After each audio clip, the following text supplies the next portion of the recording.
Hello everyone, welcome to the YouTube channel learn with Khushboo. हमारी जो हमारी जो प्राची की बुक की फर्स्ट चैप्टर की सीरीज़ चल रही है, चैप्टर 1 ऑफ ज्योग्राफी। तो उसमें हम 2 वीडियो ऑलरेडी देख चुके हैं। 2 वीडियोस में इस चैप्टर के मैंने 2 पार्ट करा दिए हैं आपको, और जो बचा हुआ पार्ट है आज इस वीडियो में वो कंप्लीट हो जाएगा।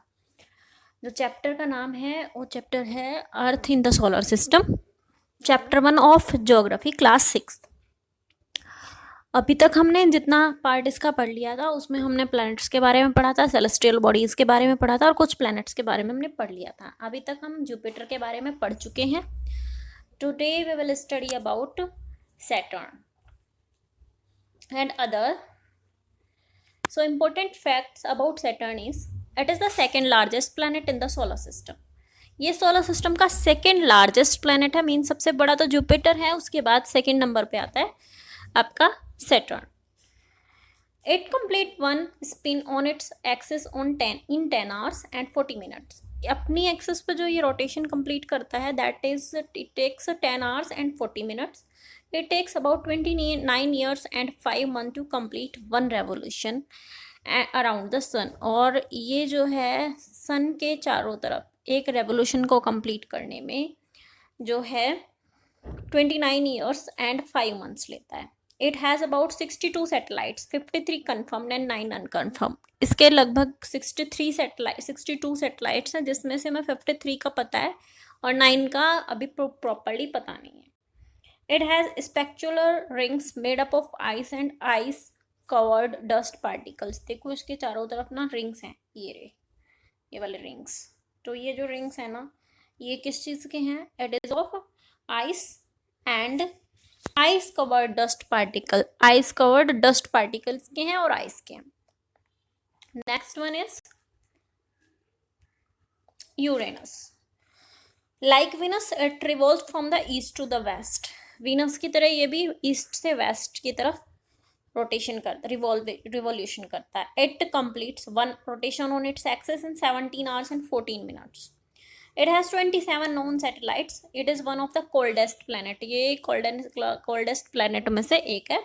It takes about 84 years to complete one revolution around the sun. और sun के चारों तरफ एक revolution complete करने में इसको 84 years लगते हैं। Next one is Neptune. Important facts about Neptune are it is the farthest planet in the solar system. Means solar system में सबसे दूर का प्लैनेट है, सबसे लास्ट में आता है। It takes 16 hours 7 minutes to complete one rotation on its axis. ये अपने एक्सिस पे एक रोटेशन कंप्लीट करने में 16 hours and 7 minutes लेता है। इट हैज़ 14 सैटेलाइट्स, इसके 14 सैटेलाइट्स हैं। It takes 164.8 Earth years to complete one revolution around the sun. अब देखो जो कितना टाइम लगता है। अर्थ पे एक ईयर कितने दिन साल का होता है? एक ईयर कितने दिन का होता है? 365 डेज का। और इसको कितने ईयर लगते हैं? 164 years to complete one revolution around the sun. It means ये तो बहुत ज़्यादा टाइम लेता है सन के चारों तरफ चक्कर लगाने में। Do you know earlier there were 9 planets in the solar system? शुरू में ना सोलर सिस्टम में ना 9 planets थे, but now astronomers have disapproved the Pluto as a planet. तो अब ना जो एस्ट्रोनॉमर्स है ना, उन्होंने मना कर दिया है कि प्लूटो जो है हम उसको एक प्लैनेट नहीं मान सकते। It is because it does not fulfil the characteristics of a planet. मतलब एक प्लैनेट बनने के लिए जो जो चीज़ें होनी चाहिए प्लूटो में वो सारी चीज़ें नहीं है। दैट्स वाई एस्ट्रोनॉमर्स ने मना कर दिया कि हम प्लूटो को अब जो है वो हम प्लूटो को एक प्लैनेट नहीं मान सकते। Therefore presently only 8 planets are considered to be in our solar system. So इसलिए अब प्रेजेंट टाइम में हमारे कितने प्लैनेट्स हैं? 8। अब यहाँ पे ना कंपैरिजन गिवन है between stars and planets. Let's start with the stars. Star is made up of the hot burning gases. Star जो होते हैं वो हॉट बर्निंग गैसेस के बने होते हैं। और जो आपके planets होते हैं, some planets are made up of solid materials like rocks and stones, while some planets are made up of gases और ice. तो planets किसके बने होते हैं? solid materials के, जैसे कि rocks के और stones के, जबकि कुछ planets जो होते हैं वो गैस के और ice के बने होते हैं। अब नेक्स्ट पढ़ते हैं स्टार की। स्टार ट्विंकल करते हैं, planet does not twinkle, planet twinkle नहीं करते। Stars have their own light, stars की अपनी लाइट होती है, बट जो प्लैनेट्स होते हैं उनकी अपनी लाइट नहीं होती है। Stars are very hot, star बहुत गर्म होते हैं। प्लैनेट्स में भी हॉट और cold according to their distance from the sun, planets जो होते हैं कोल्ड और हॉट हो सकते हैं उनकी सन के डिस्टेंस की वजह से। जो प्लैनेट सन के जितने करीब होगा वो गर्म होगा, जितनी दूर होगा वो थोड़ा ठंडा होगा। Next is stars can be seen with naked eyes, मतलब स्टार्स को हम खुली आंखों से देख सकते हैं ना, दिखते हैं ना हमें स्टार्स, जब भी हम आसमान में देखते हैं स्काई की तरफ तो हमें स्टार्स आराम से दिख जाते हैं। हम star, sun is a star, moon is also a star, तो हमें आराम से दिखते हैं। But planets can not be seen with naked eyes. क्या आपको कभी प्लैनेट दिखाई दी है? आप अर्थ पे रहते हैं, क्या आपने आपको कभी अर्थ वैसे दिखती है प्लैनेट एज अ प्लैनेट, जैसे हम अर्थ को देखते हैं? आप ब्लू कलर की दिखाई देती है, कभी देखा है? नहीं देखा है। क्या आपने कभी सैटर्न को देखा है? नहीं दिखता ना, तो ये नेक्ड आइज से आप नहीं दे सकते हैं। Stars are billions of stars in the universe, universe के अंदर लाखों करोड़ तारे हैं, बट जो प्लैनेट्स हैं हमारे सोलर सिस्टम में वो 8 हैं। तो इनकी मतलब जो संख्या है ना, तो इनके नंबर्स की वजह से में भी इसमें डिफरेंस है, और हमने बहुत सारे डिफरेंस पढ़े भी हैं। Next,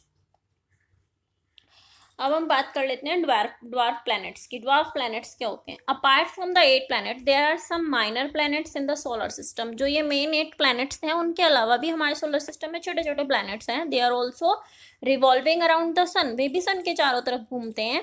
they are known as dwarf planets. Pluto is the second largest after Eris known dwarf planet in the solar system. Eris जो है सबसे बड़ा ड्वार्फ प्लैनेट है, उसके बाद प्लूटो जो है सेकेंड नंबर पे आता है।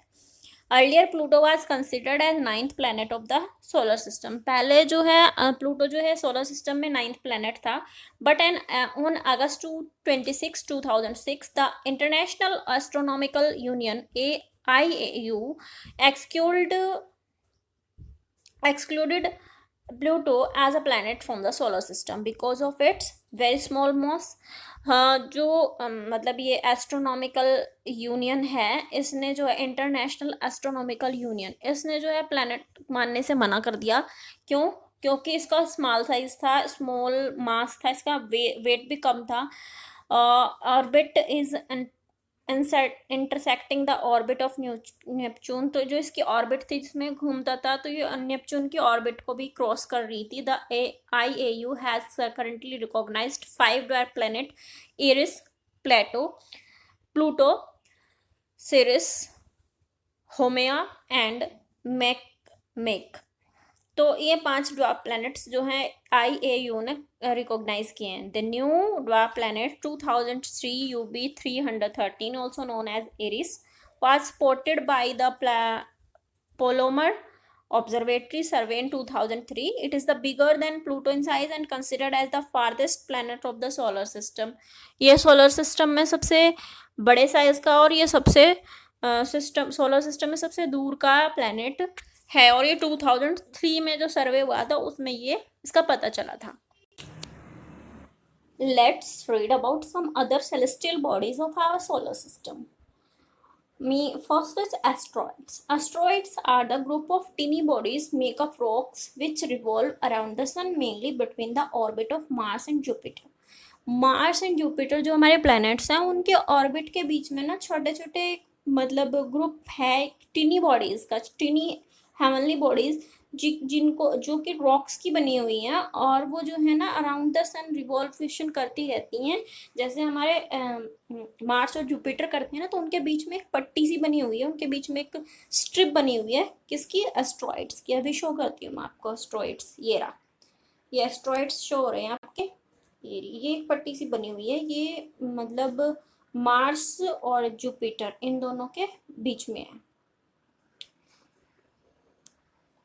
एस्ट्रॉइड्स और ऑल्सो कॉल्ड माइनर प्लैनेट्स, इनको माइनर प्लैनेट्स भी बोलते हैं, since they revolve around the sun mostly between Mars and Jupiter. This region has come to be called as the asteroid belt. Means इसी region में जब ये घूमते हैं तो इस रीजन को जो है ना एस्ट्रॉइड बेल्ट का नाम दे दिया गया है। Ceres, Pallas, Juno and Vesta are the 4 largest asteroid in this solar system. तो ये जो सबसे बड़े 4 एस्ट्रॉइड हैं, Ceres, Pallas, Juno and Vista.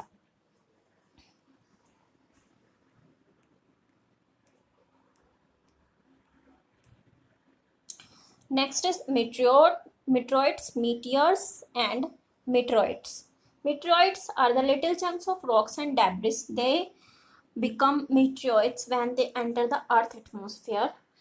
और ये मेटियोर्स जो होते हैं छोटे छोटे चंक्स होते हैं किसके, रॉक्स के और डेब्रिस के, और ये जो होते हैं जब भी अर्थ के एटमॉस्फेयर में एंटर करते हैं तो ये जो होते हैं get burnt due to the heat produced by friction against air and flashes as a streak of light in the sky. ये जब भी अर्थ के एटमॉस्फेयर में आते हैं तो ये हीट की वजह से ना जल जाते हैं, और जलने के बाद ये ऐसे लगते हैं जैसे कि मतलब एक चिंगारी जा रही हो. These are also known as shooting star. इनको टूटता तारा भी बोला जाता है.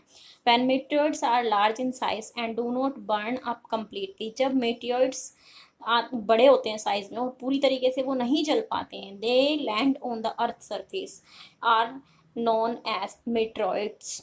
जब भी वो नहीं प्रॉपरली जल पाते तो अर्थ के सरफेस पे आके गिर जाते हैं और उनको मेट्रॉइड्स बोलते हैं. They also move around the sun. ये भी सन के चारों तरफ घूमते हैं. It is believed that meteoroids originate in the asteroid belts. ये मतलब विश्वास किया जाता है, माना जाता है कि जितने भी मेट्रॉइड्स या मेट्रॉइड्स होते हैं ये जो हमारी एस्ट्रॉइड बेल्ट है ना, अभी मैंने एस्ट्रॉइड के बारे में बताया, तो उसी बेल्ट के अंदर से निकलते हैं. Next one is comet. Comet is a shiny heavenly object made up of chunks of ice, frozen gases and dust particles. किस किस के बने होते हैं? chunks of ice, frozen gases और dust particles के. They have a bright head and a tail. उनका एक चमकता हुआ सिर होता है, हेड होता है और टेल होती है. They all that always point away from the sun. और वो सन के दूसरी तरफ होती हैं. The luminous tail is visibly only when the comet orbit passes close to the sun. और इसकी जो टेल होती है ल्यूमिनस होती है, चमकती हुई होती है, और ये जब भी सन के आसपास से गुजरता है कॉमेट तभी इसको ये शो होती है, जब भी दिखाई देती है. Comets move around the sun in regular orbits. Comets जो होते हैं सन के चारों तरफ रेगुलर ऑर्बिट में घूमते रहते हैं. These are made up of frozen gases, ammonia, methane, carbon dioxide etcetera. ये कार्बन डाइऑक्साइड के, मीथेन के, अमोनिया के और फ्रोजन गैसेस के बने होते हैं. The most famous comet of the universe is Halley comet. हमारे ब्रह्मांड का जो सबसे फेमस यूनिवर्स है वो है Halley comet. That appears after every 76 years. Last time it was seen in 1986 and next time it will appear in 2026. जो heli comet है वो 76 ईयर्स के बाद दिखाई देता है हर बार. मीन्स ये लास्ट टाइम जो है 1986 में शो हुआ था, मतलब दिखा था, और उसके बाद अभी ये 2062 में देखने को मिलेगा. तो आप बच्चे हो, आपको देखने को ये मिलेगा जरूर. So this is the complete chapter. ये देखो ये कॉमेट है, ये कॉमेट है, और मतलब इसका एक ब्राइट हेड होता है और ये इसकी टेल होती है. तो ये टेल जब शो होती है जब सन के आसपास होता है ये, तो सन के आसपास जब होगा तभी इसकी टेल शो होगी. सो बेटा this chapter is complete here. There will be next video with the next chapter. If you like the video, please hit the like button and subscribe the channel and press the bell icon also. Thank you for watching.